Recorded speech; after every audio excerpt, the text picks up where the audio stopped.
prática. Como montar o planejamento de comunicação da sua empresa? O que fazer para produzir mensagens coerentes que respeitam as características de cada público e meio? Seja bem-vindo ao curso do Plano ao Monitoramento, Comunicação Integrada na Prática. Nesse curso exclusivo, você aprenderá a fazer um diagnóstico de comunicação da sua empresa, obtendo indicadores estratégicos para superar as falhas identificadas, além de propor uma série de melhorias para a construção do seu plano de ação. Seja bem-vindo à primeira aula do curso, do Plano ao Monitoramento, Comunicação Integrada na Prática. Hoje vamos falar sobre os conceitos e etapas fundamentais do planejamento e dos erros mais comuns. Vamos lá?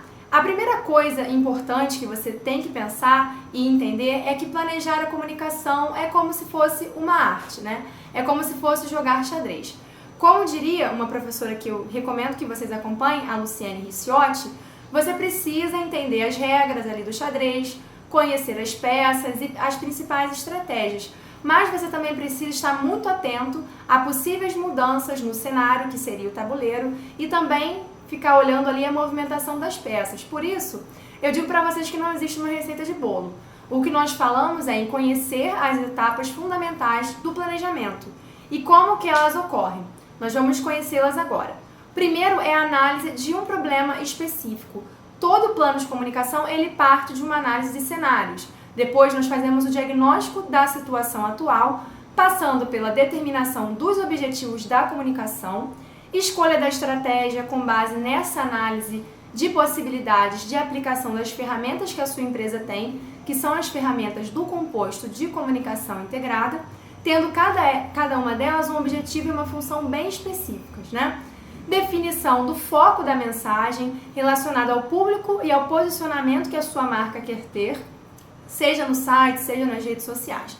Um planejamento de comunicação, ele precisa, estar muito bem articulado ao diagnóstico de determinado contexto e de determinado problema que ocorre hoje. Então, obrigatoriamente, todos os planos eles vêm suprir uma demanda e estão ligados àquele ambiente de marketing que a empresa está vivenciando no momento.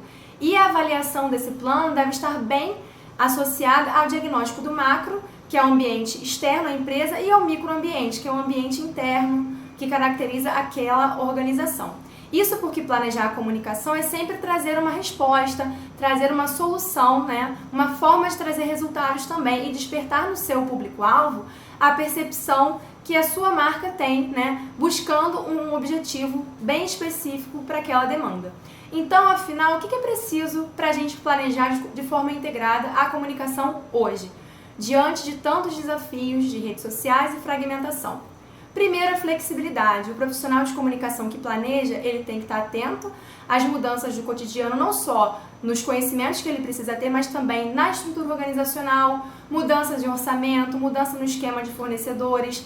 Além dessa flexibilidade, a gente tem que pensar que para planejar, cada organização é uma rede de relacionamentos, possui um clima e uma cultura diferente. Então, para cada cliente e cada empresa, eu vou precisar adaptar o meu tipo de planejamento e até os processos.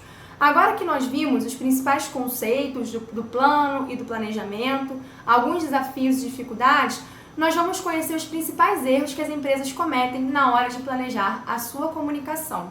Primeiro, é pensar em cada ferramenta separadamente, ao invés de integrá-las. Eu publico um conteúdo aqui e outro ali sem nenhum tipo de associação, sem aquilo que eu chamo de mensagem-chave.